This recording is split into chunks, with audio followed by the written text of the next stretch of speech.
बिस्मिल्लाहिर्रहमानिर्रहीम। आज का हमारा टॉपिक है एसिड्स एंड बेसिस केमिस्ट्री।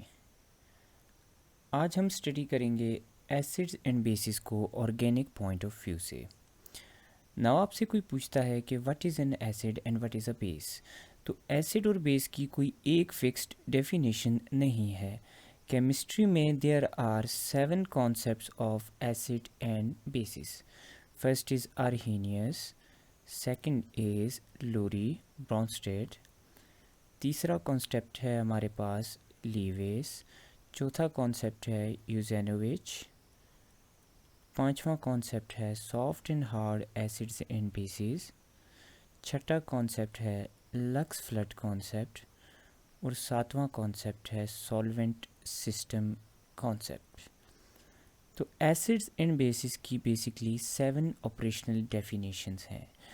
अब इसमें से हमारे एंट्री टेस्ट में आर्हेनियस, लोरी ब्रॉन्स्टेड और लीविस कॉन्सेप्ट्स इंक्लूडेड हैं, इसलिए हम लोग अपने स्टडी में सिर्फ ये 3 कॉन्सेप्ट्स स्टडी करेंगे, बाकी कॉन्सेप्ट्स हम स्टडी नहीं करेंगे।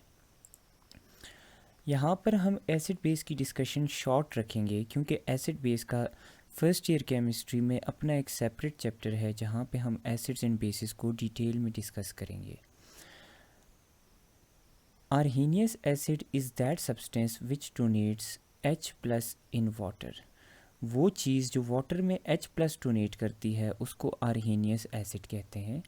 फॉर एग्ज़ाम्पल, आपने HCl को डिज़ोल्व किया वाटर में, it breaks into H plus and Cl minus ion, so HCl is donating H plus और proton in water, so it is Arrhenius acid. Arrhenius base वो चीज़ होती है which donates OH minus in water. वो चीज़ जो water में OH ion दे दे उसको कहते हैं आर्हेनियस बेस। फॉर एग्ज़ाम्पल, आप KOH को वाटर में डिज़ोल्व करते हैं तो it gives K plus and OH minus ion, तो हमारे पास KOH is giving hydroxyl ion in water, so it is Arrhenius base. इसकी डिटेल में हम फर्स्ट ईयर में जाएंगे और इसको हम फर्स्ट ईयर में डिटेल से स्टडी करेंगे। ऑर्गेनिक में हमारे पास जो मोस्ट इम्पॉर्टेंट कॉन्सेप्ट है एसिड्स एंड बेसिस का और जिसको हम काफ़ी डिटेल में आज डिस्कस करेंगे, that is Lowry Bronsted concept. Lowry Bronsted concept के मुताबिक एसिड वो चीज़ है विच डोनेट्स अ प्रोटॉन, जो प्रोटॉन को डोनेट करती है। प्रोटॉन और H पॉजिटिव एक ही चीज़ हुआ, हाइड्रोजन का न्यूक्लियस प्रोटॉन ही होता है, तो इसलिए H पॉजिटिव एंड प्रोटॉन और one and the same thing. And base is that substance which accepts that proton. Base वो चीज़ है जो उस प्रोटॉन को एक्सेप्ट करती है। तो according to Lowry Bronsted concept, acid is a substance जो H प्लस या प्रोटॉन डोनेट करता है और बेस वो चीज़ है जो H प्लस या प्रोटॉन एक्सेप्ट करती है। अब Lowry Bronsted acids in base usually coexist करते हैं। फॉर एग्जांपल, सपोज करें ये एक रिएक्शन है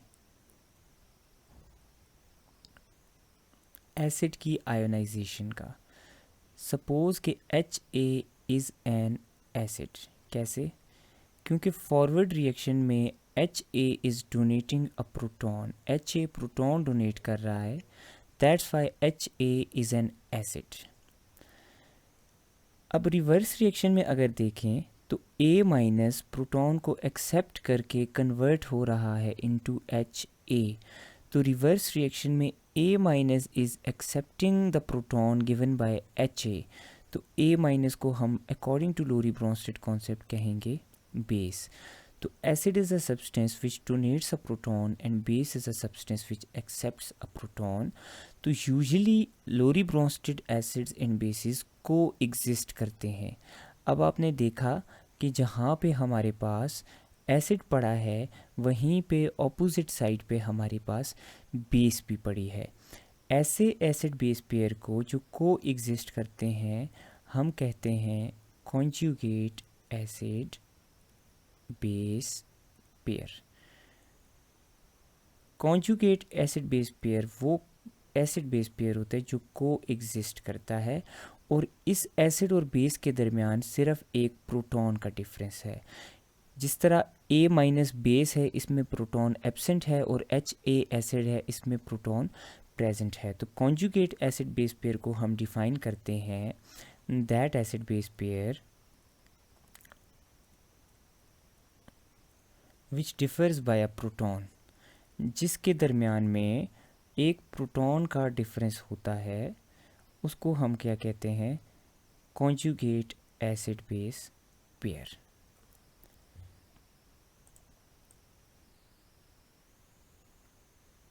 अब according to Lowry Bronsted concept, अगर कोई एसिड स्ट्रॉन्ग है तो वो हमारे पास ज़्यादा से ज़्यादा प्रोटॉन्स डोनेट करेगा। इफ़ आई कंसिडर कि ये HA अगर स्ट्रॉन्ग है तो ये ज़्यादा से ज़्यादा प्रोटॉन डोनेट करेगा। इसका मतलब है कि इसका फॉरवर्ड रिएक्शन ज़्यादा से ज़्यादा आगे की तरफ जाएगा। तो हमारे पास अगर कोई एसिड स्ट्रॉन्ग है तो रिएक्शन जाएगा फॉरवर्ड डायरेक्शन में। अब जब स्ट्रॉन्ग एसिड का रिएक्शन फॉरवर्ड डायरेक्शन में ज़्यादा है तो वही रिएक्शन बैकवर्ड डायरेक्शन में कम होगा। तो इसका मतलब है बैकवर्ड डायरेक्शन में बेस ऑपरेट कर रही है, फॉरवर्ड डायरेक्शन में एसिड। तो अगर फॉरवर्ड डायरेक्शन में रिएक्शन ज़्यादा है, इसका मतलब है एसिड स्ट्रॉन्ग है। तो रिवर्स डायरेक्शन में रिएक्शन क्या होगा? कम होगा, और इसका मतलब है कि बेस वीक है। तो जब हमारे पास एसिड स्ट्रॉन्ग होता है तो उसकी कॉन्जुगेट बेस क्या होती है? वीक होती है। अब मैं सपोज करता हूँ कि एसिड वीक है। अगर एसिड वीक है तो इसका फॉरवर्ड डायरेक्शन में रिएक्शन कम होगा और बैकवर्ड डायरेक्शन में रिएक्शन ज़्यादा हो जाएगा। इसका मतलब है कि एसिड अगर वीक है तो बैकवर्ड डायरेक्शन में रिएक्शन ज़्यादा है, तो बेस क्या है? स्ट्रॉन्ग है।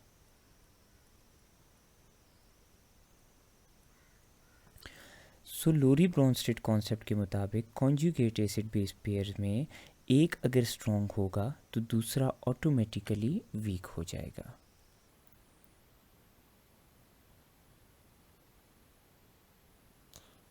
अब हम देखते हैं कि कौन से ऐसे फैक्टर्स हैं जो लोरी ब्रोंस्टेड एसिड और बेस की स्ट्रेंथ को अफेक्ट करते हैं, and how can you decide between कि एक एसिड स्ट्रॉन्ग है या वीक है। So we study factors that affect strength of an acid. Acid की स्ट्रेंथ को अफेक्ट करने वाले कौन कौन से फैक्टर्स हैं? सो सबसे पहला फैक्टर है बॉन्ड स्ट्रेंथ। सबसे पहला फैक्टर जो एसिड की एसिडिटी को अफेक्ट करता है वो है बॉन्ड स्ट्रेंथ। सपोज कि we have an acid HA जो आयोनाइज कर रहा है into H plus and A minus. अब अगर एसिड स्ट्रॉन्ग है तो इस रिएक्शन को फॉरवर्ड डायरेक्शन में जाना ज़रूरी है। उसके लिए हमें क्या करना है? HA के बॉन्ड को ब्रेक करना है ताकि हमारे पास H पॉजिटिव और A नेगेटिव फॉर्म हो जाए।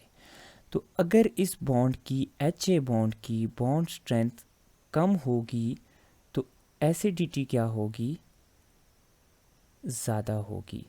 क्योंकि अगर बॉन्ड स्ट्रेंथ कम है तो बॉन्ड क्या होगा? वीक होगा, और इसको ब्रेक करके H प्लस को बाहर निकालना ईजी होगा। तो बॉन्ड स्ट्रेंथ कम होगी, एसिडिटी ज़्यादा होगी, और बॉन्ड स्ट्रेंथ जब ज़्यादा होगी एसिडिटी कम होगी। नाउ इस फैक्टर को आप कब कंसिडर करते हो? जब कभी आप एसिडिटी को कंपेयर करते हो down the group, you only and only look towards this bond strength. जब कभी एसिडिटी का कंपैरिजन आपको डाउन द ग्रुप आएगा तो आप सिर्फ और सिर्फ बॉन्ड स्ट्रेंथ वाला फैक्टर देख के एकदम से एसिडिटी डिसाइड कर दोगे, आपने किसी और फैक्टर को नहीं देखना। फॉर एग्जांपल आपके पास डाउन द ग्रुप 4 एसिड्स आपको दिए हैं, HF, HCl, HBr, HI। अब आप देखें एच एफ का बॉन्ड सबसे स्ट्रॉन्ग है क्योंकि इसका साइज़ छोटा है, और एच आई का बॉन्ड सबसे वीक है। तो एच आई का बॉन्ड जब सबसे वीक है तो हमारे पास इसकी एसिडिटी ज़्यादा होगी, और एच एफ का बॉन्ड सबसे स्ट्रॉन्ग है तो इट इज़ लीस्ट एसिडिक। तो डाउन द ग्रुप क्या ट्रेंड है? Down the group acidity increases. क्यों?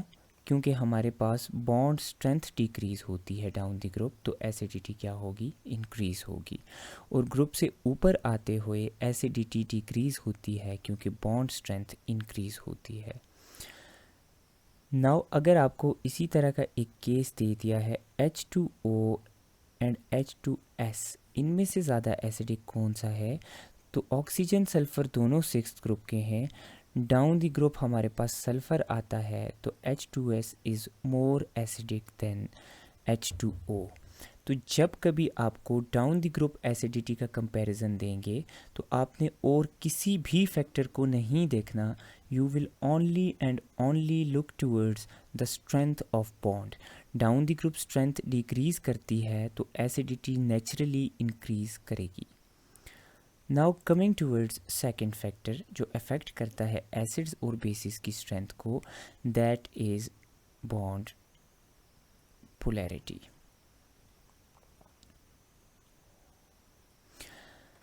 अब हमने बॉन्ड फिशन के टॉपिक में पढ़ा था कि जब कोई बॉन्ड नॉन पोलर होता है तो उसको जब हम ब्रेक करते हैं तो हमारे पास रिज़ल्ट में बनते हैं रेडिकल्स, और जब कोई बॉन्ड पोलर होता है और उसको हम ब्रेक करते हैं तो हमारे पास रिज़ल्ट में बनते हैं पॉजिटिव एंड नेगेटिव आयंस। तो जब हम एसिडिटी की बात करते हैं तो एसिडिटी में हमें हाइड्रोजन के रेडिकल की बजाय पॉजिटिव हाइड्रोजन या प्रोटॉन की ज़रूरत होती है। तो नेचुरली स्पीकिंग बॉन्ड पोलैरिटी जितनी ज़्यादा होगी उतना इजी होगा हाइड्रोजन को पॉजिटिव फॉर्म में या प्रोटॉन की फॉर्म में बाहर निकालना।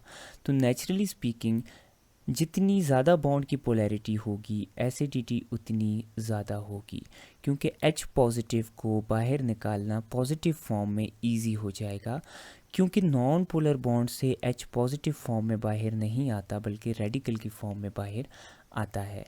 सो जितनी ज़्यादा बॉन्ड की पोलैरिटी है उतना हाइड्रोजन पॉजिटिव है और उतना इजी है इसको पॉजिटिव फॉर्म में पुल आउट करना। तो the greater the bond polarity the greater is the acidity. अब बॉन्ड पोलैरिटी के फैक्टर को हम किधर कंपेयर करते हैं? जब कभी आपको एसिडिटी का कंपैरिजन दिया हो अलोंग द पीरियड तो आप बॉन्ड पोलैरिटी वाले फैक्टर को देखते हो। जब कभी अलोंग द पीरियड आपको एसिडिटी का कंपैरिजन देंगे तो you will look at bond polarity. कैसे? अब आप देखें, आपको 4 एसिड्स दे दिए हैं यूं। नाउ इसमें carbon, nitrogen, oxygen, fluorine, all of these elements belong to period number 2। अब ये जो एसिडिटी का कंपैरिजन है ये अलोंग द पीरियड है। अब आप जैसे जैसे पीरियड में कार्बन से मूव करते हो टूवर्ड्स फ्लोरीन तो इलेक्ट्रोनेगेटिविटी इंक्रीज़ होती है। इलेक्ट्रोनेगेटिविटी इंक्रीज़ होने की वजह से बॉन्ड पोलैरिटी क्या होती है? इंक्रीज़ होती है। HF का बॉन्ड सबसे पोलर है और CH4 का बॉन्ड सबसे ज़्यादा नॉन पोलर है। तो HF की तरफ इंक्रीज़ होते हुए बॉन्ड पोलैरिटी इंक्रीज़ होती है तो नेचुरली एसिडिटी क्या होगी? इंक्रीज़ होगी। So we can say that along the period acidity क्या होती है? इंक्रीज़ होती है। Along the period acidity increases. So HF is more acidic compare to CH4। सो जब कभी आपको एसिडिटी का कंपैरिजन देंगे अलोंग द पीरियड तो आप सिर्फ और सिर्फ बॉन्ड पोलैरिटी का फैक्टर देखोगे, बॉन्ड स्ट्रेंथ या इस तरह का कोई फैक्टर नहीं देखना, क्योंकि आपके पास फिर रिजल्ट्स ऑपोजिट आएंगे। So along the period you always look at bond polarity, और जैसे जैसे आप इंक्रीज़ करते हो पीरियड में तो आपके पास बॉन्ड पोलैरिटी इंक्रीज़ होती है और एसिडिटी नेचुरली इंक्रीज़ होती है। अब हम देखते हैं थर्ड फैक्टर जो अफेक्ट करता है एसिडिटी को, और जो मोस्ट इम्पॉर्टेंट है हमारे लिए ऑर्गेनिक केमिस्ट्री में, that is stability of anion. Now what does that mean? इसका मतलब है, लेट्स सी, आपके पास एक एसिड है HA, ये आयोनाइज करता है into H plus and A minus. अब अगर आप कहते हैं कि कोई एसिड स्ट्रॉन्ग है तो उसको आयोनाइज करना चाहिए फॉरवर्ड डायरेक्शन में ज़्यादा से ज़्यादा, ताकि ज़्यादा से ज़्यादा H प्लस आए और एसिडिटी उतनी ज़्यादा हो. अब आप देखें फॉरवर्ड डायरेक्शन में आपके पास H प्लस के अलावा A माइनस भी मौजूद है. ये क्या है? एनाइन. अब इस एनाइन की स्टेबिलिटी कैसे एसिडिटी को अफेक्ट करती है? जब ये एनाइन स्टेबल होगा तो रिएक्शन ऑटोमेटिकली फॉरवर्ड डायरेक्शन को फेवर करेगा. जब ये साइड स्टेबल होगी, एनाइन जब स्टेबल होगा तो रिएक्शन हमारे पास ऑटोमेटिकली फॉरवर्ड डायरेक्शन को फेवर करेगा. उतनी ज़्यादा आयोनाइजेशन होगी और उतना हमारे पास प्रोटॉन बाहर आएगा.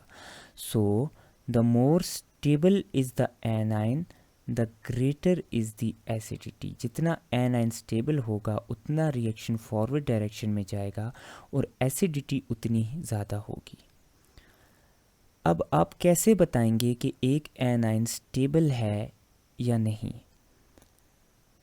तो एनाइन की स्टेबिलिटी को दो चीज़ें बेसिकली अफेक्ट करती हैं. पहली जो चीज़ इसको अफेक्ट करती है दैट इज़ इंडक्टिव इफेक्ट, जो हम ऑलरेडी स्टडी कर चुके हैं. Now A9 is a negatively charged ion. A9 क्या है? नेगेटिवली चार्ज आयन है. हमने ये पढ़ा है वो चीज़ जो इसकी नेगेटिव चार्ज को इंक्रीज़ करेगी वो इसको डीस्टेबलाइज करेगी.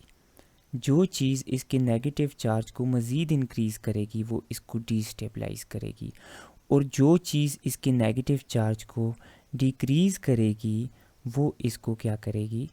स्टेबलाइज करेगी automatically. Now let's see inductive effect कैसे नेगेटिव चार्ज को इंक्रीज़ या डिक्रीज़ करता है. मैं सपोज करता हूँ मेरे पास है एक एसिड, लेट्स एज्यूम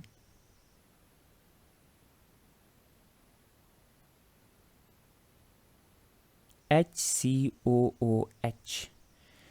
इसको मैं आयोनाइज करता हूँ तो मेरे पास बनता है ये आयन. अब इस आयन में बैक पे लगा है हाइड्रोजन.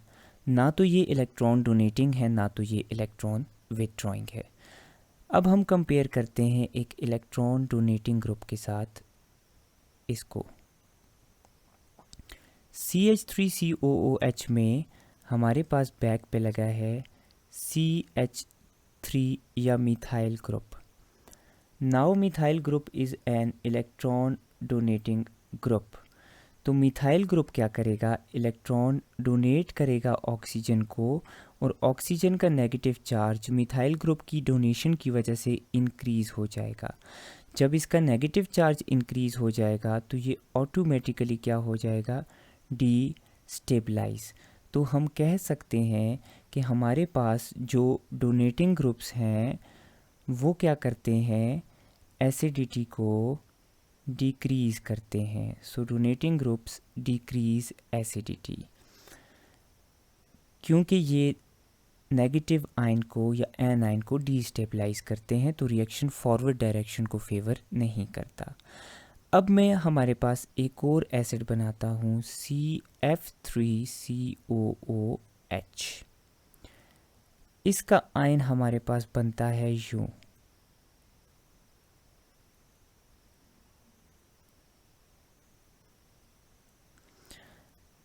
नाउ लेट्स लुक, हमारे पास इसमें 3 विथड्रॉइंग फ्लोरीन्स अटैच्ड हैं. ये हैं 3 विथड्रॉइंग ग्रुप्स.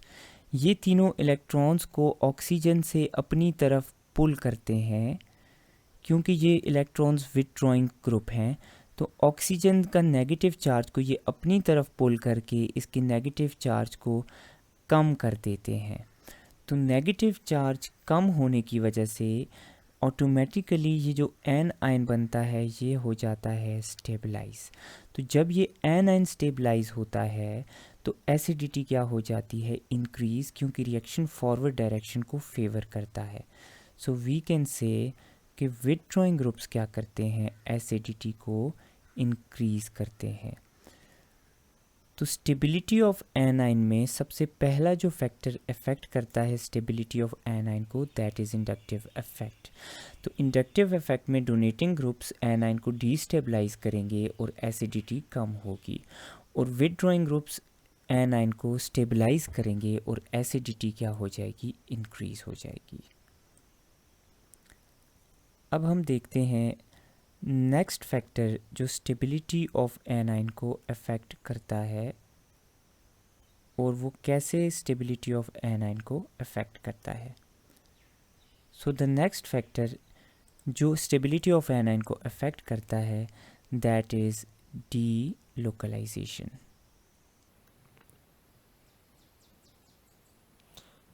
अब मैं कंपेयर करता हूँ वाटर को एक ऐसे कंपाउंड के साथ जिसके अंदर डी लोकलाइजेशन प्रेजेंट है, फिनोल के साथ। अब दोनों का ये वाला बॉन्ड सेम है, तो लेट्स सी कि ये कैसे आयोनाइज करते हैं। Water ionizes into H plus and OH minus, and phenol ionizes into H plus and fin oxide ion। अब इस एनाइन में कोई डीलोकलाइजेशन मौजूद नहीं है, लेकिन ये जो एन आयन है इसके बारे में हम स्टडी करेंगे। इसका नेगेटिव चार्ज इस ऑक्सीजन से इस पोजीशन पर, इस पोजीशन पर और इस पोजीशन पर डीलोकलाइज होता है। ये नेगेटिव चार्ज रिंग के ऊपर सर्कुलेट करता रहता है और रिंग के ऊपर डीलोकलाइज हो जाता है। इसकी वजह से नेगेटिव चार्ज एक पोजीशन से डिसिपेट हो जाता है और ये आयन डीलोकलाइजेशन की वजह से स्टेबलाइज हो जाता है। तो जिस आयन में डीलोकलाइजेशन मौजूद होगी वो आयन होगा स्टेबल, और उसकी एसिडिटी क्या होगी, ज़्यादा होगी कंपेयर टू वो आयन जिसके अंदर डीलोकलाइजेशन मौजूद नहीं है। So phenol is more acidic than water, क्योंकि हमारे पास फिनोल में डीलोकलाइजेशन मौजूद है जिसकी वजह से आयन क्या हो जाता है, स्टेबल हो जाता है। So delocalization increases acidity. Now coming back towards our discussion,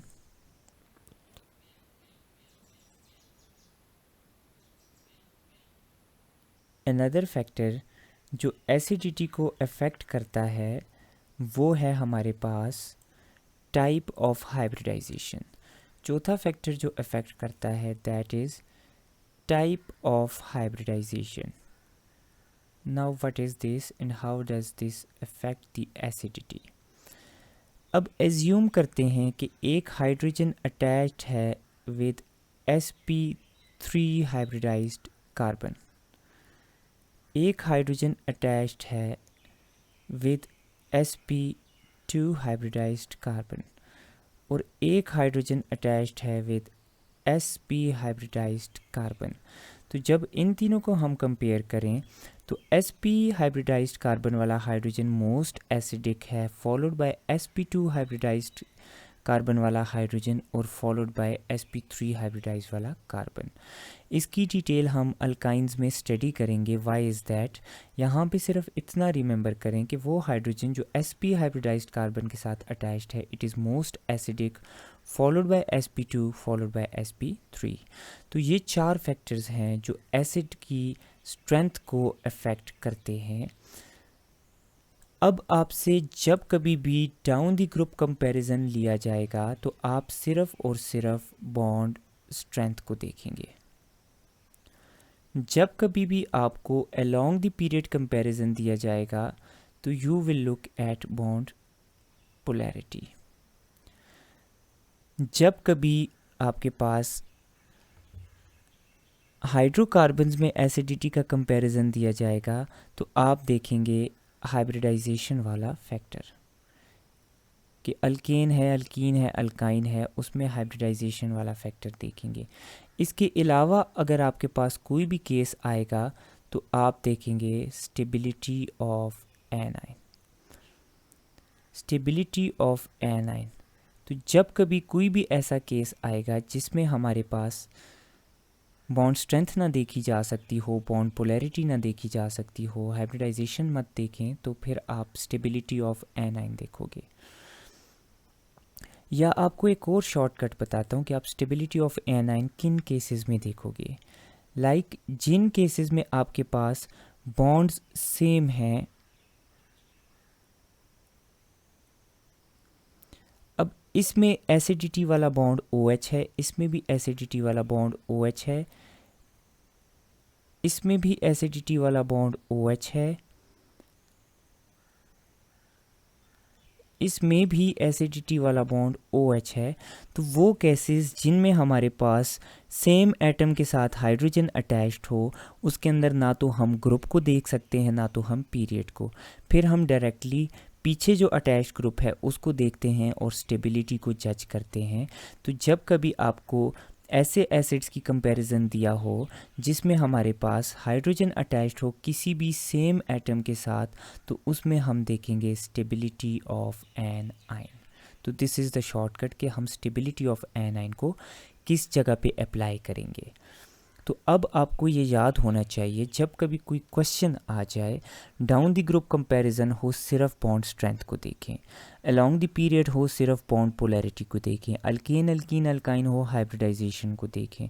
और अगर आपके पास कोई ऐसा क्वेश्चन आ जाए जिसमें हाइड्रोजन सेम एटम के साथ अटैच्ड हो, उसमें स्टेबिलिटी ऑफ एनाइन को देखें, तो यू कैन जज विच acid is strong and which acid is weak.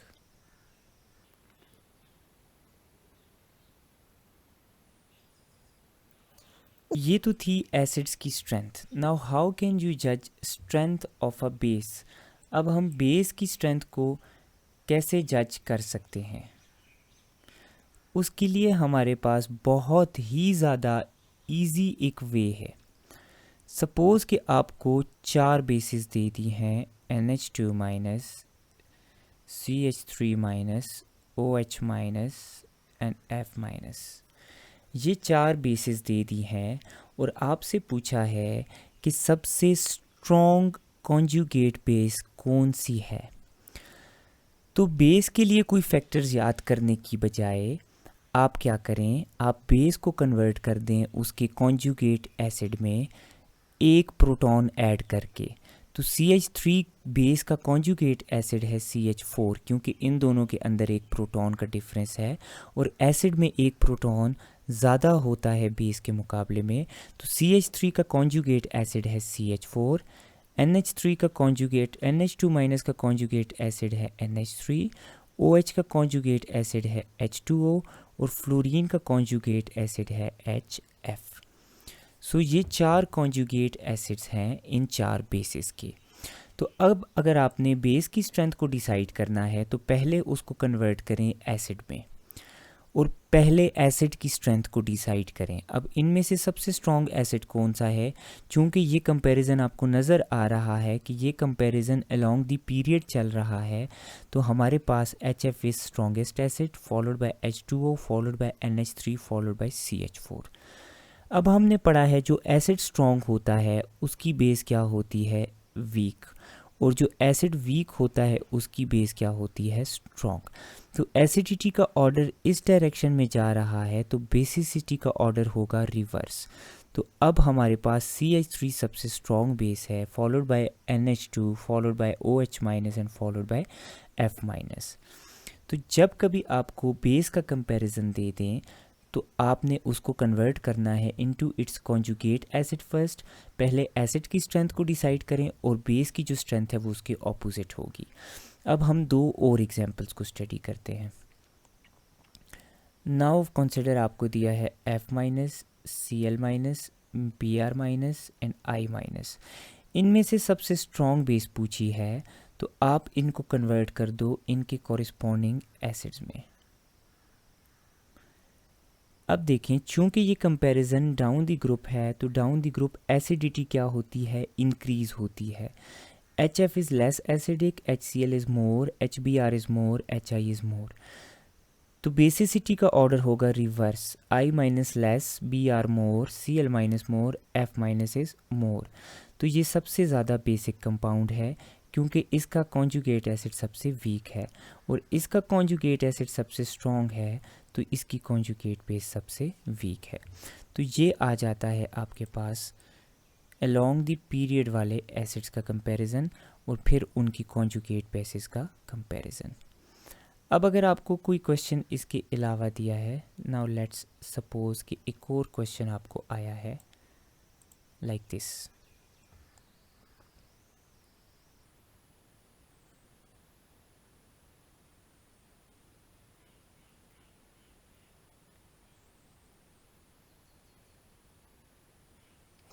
अब आपसे पूछा है कि इन तीनों में से सबसे स्ट्रॉन्ग बेस कौन सी है, तो पहले कन्वर्ट करें इनटू देयर कॉरिस्पॉन्डिंग एसिड्स।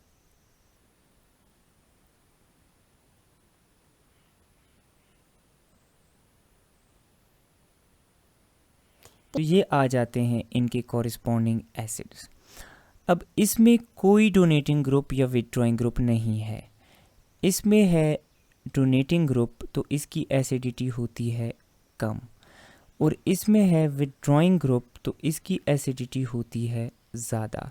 तो सबसे ज़्यादा एसिडिक है CH2FCOOH, फिर हमारे पास है HCOOH, और फिर हमारे पास है थर्ड नंबर पे CH3COOH। अब बेस का कंपैरिजन क्या होगा, ऑपोजिट होगा। अब बेस सबसे ज़्यादा एसिडिक कौन सा है, CH2FCOOH, तो सबसे वीक बेस इसकी होगी, तो थर्ड नंबर पे आ जाएगी ये बेस स्ट्रेंथ में। फिर हमारे पास HCOOH सेकेंड नंबर पे एसिड है तो इसकी बेस भी सेकेंड नंबर पे होगी। CH3COOH इन तीनों में से सबसे वीक एसिड है तो इसकी बेस क्या होगी, सबसे स्ट्रॉन्ग होगी। तो इन तीनों में से ये बेस सबसे स्ट्रॉन्ग है, followed by this, followed by this. तो बेसिसिटी का ऑर्डर एसिडिटी के ऑपोजिट होगा। So this is how you जज कि एसिड और बेस हमारे पास कैसे डिसाइड करते हैं आप। अब आज हमने स्टडी किया कि लोरी ब्रोंस्टेड एसिड्स और बेसिस क्या होते हैं, कौन से ऐसे फैक्टर्स हैं जो एसिडिटी और बेसिसिटी को अफेक्ट करते हैं और कैसे अफेक्ट करते हैं। ये चीज़ें आपको फिंगर टिप्स पे आनी चाहिए क्योंकि इनमें से क्वेश्चंस काफ़ी इंपॉर्टेंट आते हैं। अब लीविस एसिड्स इन बेस हम नेक्स्ट लेक्चर में स्टडी करेंगे।